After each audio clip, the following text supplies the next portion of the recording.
Hey everyone, I'm working to hit 2,000 subscribers and I need your help to get there. If you enjoy the content, please hit that subscribe button right now.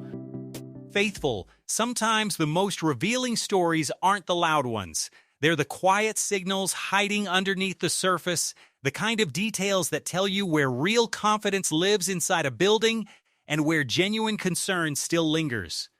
Today we're reading 4 of those exact signals coming out of Santa Clara.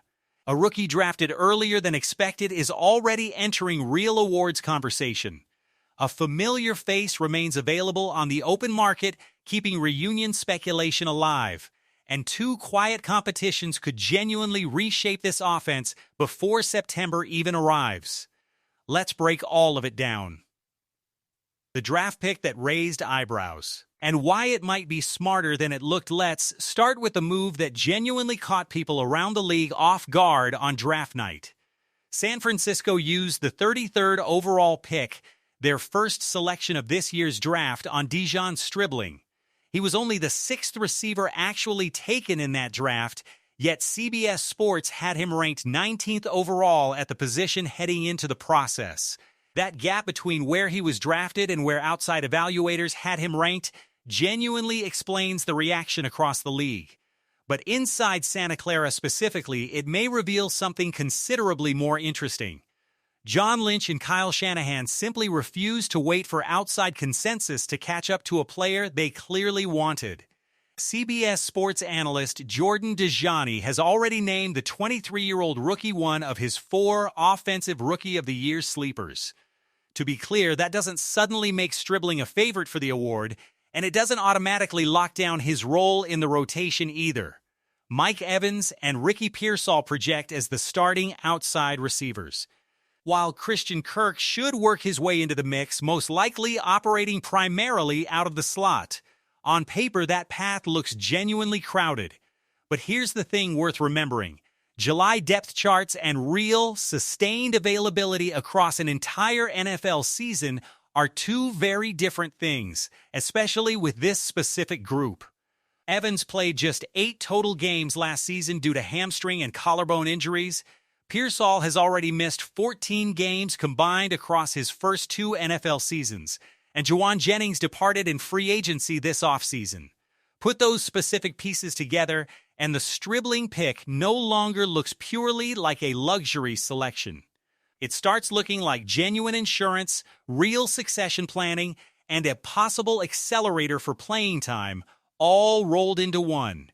Nobody needs to root for an injury to understand that logic. A real opportunity could simply present itself much earlier than this rookie's expected development timeline suggests. And Shanahan genuinely has real physical tools to work with here too. Stribling ran a blazing 4.36 second 40 at the combine and has already drawn real praise for his genuine willingness to block, a detail that carries serious weight in this specific system since receivers here are expected to help build the running game too, not just catch passes. In his final college season, he caught 55 passes for 811 yards and a team-high 6 receiving touchdowns. In a college football playoff quarterfinal upset over Georgia specifically, he delivered 7 catches for 122 yards, exactly the kind of performance where the stage got bigger and his production actually rose to meet it. Here's the real internal read worth appreciating. An offense already featuring Evans, Pearsall, and Kirk doesn't need Stribling to walk in and act like some kind of instant savior. He can genuinely earn real trust through specific packages, use his elite speed to stretch coverage, contribute meaningfully even when the ball isn't coming his way, and gradually force this coaching staff to expand his role organically. If he does exactly that, all this early awards buzz stops sounding like a creative preseason flyer and starts looking like a genuinely real path toward meaningful snaps. Pick number 33 came with real conviction from this front office. Training camp will show us whether that conviction is already ready to show up on the actual field. Is a Deebo Samuel reunion actually on the table? That kind of internal confidence in a young rookie also creates a genuinely delicate conversation happening behind closed doors. How much does San Francisco genuinely value protecting room for its ascending young players? And at what point does a proven, established veteran become more valuable than that developmental runway? Deebo Samuel remains unsigned after spending last season in Washington, and that continues keeping real reunion speculation alive around this organization. To be clear, that's genuinely all it is right now, an idea. No actual move has been announced, and both sides of this potential reunion genuinely have a real case to make. The calculation here could shift quickly, though, if this receiver room ever loses real stability. According to Embraer's Larry Krueger, Deebo would reportedly love to return to San Francisco, but he also understands exactly why the Niners might resist crowding this room further and potentially blocking younger, considerably cheaper players who could realistically deliver more production than Deebo did late in his original stint with this team. That's a genuinely legitimate concern. Stribling needs real reps to develop. Pearsall needs real continuity. Kirk needs a clearly defined role.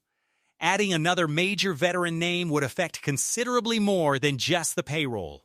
It would genuinely reshape the touches and development path for players who could help this offense for years to come.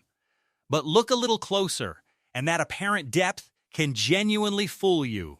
Krueger compared this group to cotton candy, impressively large at first glance, but genuinely fragile once you actually inspect it closely. Evans is 33 years old and coming off an 8-game season. Pearsall has yet to complete a single full, uninterrupted NFL offseason and has missed significant time across both of his professional seasons. Stribling is a true rookie. Heading into September, simply counting names on a depth chart isn't genuinely enough. The real question is how many of these players will actually be available, fully integrated, and ready to handle genuine contender-level volume when it matters most.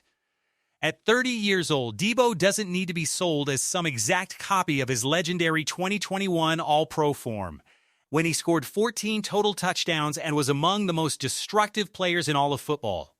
In 2025, with Washington, he played 713 total snaps, earned a 69.4 PFF grade, and turned 99 targets into 72 catches for 727 yards and 5 touchdowns, averaging 10.1 yards per catch with 471 total yards after the catch. Those numbers still reflect a genuinely productive player, even if he's no longer single-handedly dismantling entire defenses the way he once did. Analyst Grant Cohn has also made a real case for a potential reunion, especially if the ongoing Brandon Ayuk situation changes or if either Evans or Pearsall suffers another setback. That's genuinely the real pivot point worth watching. Signing Deebo right now could realistically take meaningful opportunities away from younger players still developing. Waiting preserves real roster flexibility, but genuinely risks another team around the league moving first to sign him. The scheme fit here genuinely matters too.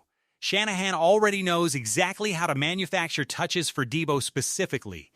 And Deebo already knows this offense inside and out.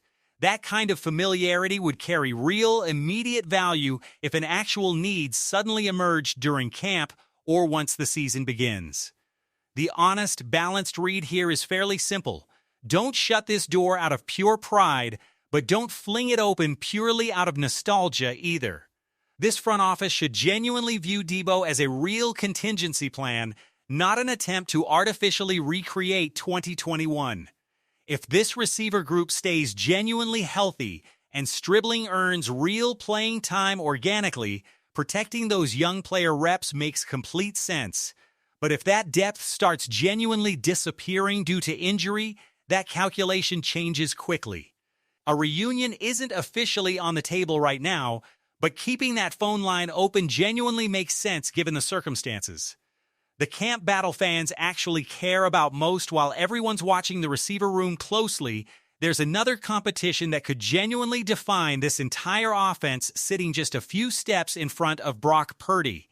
In a recent Niners Nation fan poll asking which specific camp battle fans most wanted to watch play out, left guard won clearly and decisively.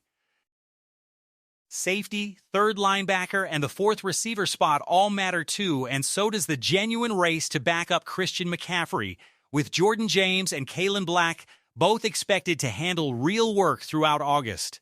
But none of those combines this much genuine uncertainty with such immediate, direct impact on the offense as the specific spot between center and left tackle. The four candidates here arrived through genuinely different paths. Rookie Connor Colby represents real long-term upside. Wait, let's be precise, rookie Caleb Willis represents genuine upside as a newcomer. Connor Colby enters year 2 as a former 7th-round pick who already knows this building well, but simply cannot remain purely a developmental prospect for reaches blocks while moving and has to keep interior pressure from completely destroying Brock Purdy's pocket platform. A mistake from the interior of that offensive line arrives at the quarterback considerably faster than a threat bending around the edge.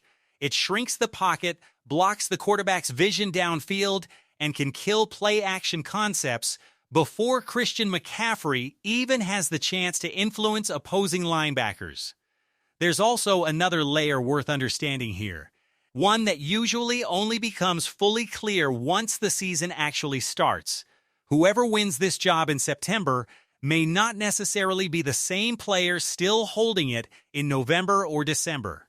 That could genuinely reflect a young player's real growth over time, a technical adjustment made along the way, or simply a competition that takes considerably longer than expected to produce a genuinely trustworthy answer. For a roster genuinely built with a January championship run in mind, prolonged instability up front isn't just a minor camp footnote. It's exactly the kind of structural crack opposing defenses study closely, isolate deliberately, and attack directly on the specific downs that ultimately decide games. The most important clue here won't come from some polished post-game quote after practice. Watch the actual first team reps closely. How often someone rotates sides, who gets real work in specific passing situations, and how this coaching staff genuinely responds after a mistake happens live in practice. Willis could realistically win this job purely on raw potential. Colby could genuinely surprise everyone with real development. Jones could win it through sheer reliability. Toth could become the functional answer nobody initially projected. This competition remains genuinely open precisely because none of these four players actually own this job before the very first padded rep of camp, which means the true ceiling and floor of this entire offense remains directly tied to how this specific decision ultimately plays out. A rookie tight end racing the clock finally, rookies reporting to camp usually brings genuine excitement, fresh photos, and early first impressions. Instead, undrafted tight end Khalil Dinkins hit an unexpected roadblock. The 49ers placed him on the active non-football injury list while simultaneously creating a corresponding roster spot to sign rookie punter Jack Bossmeister.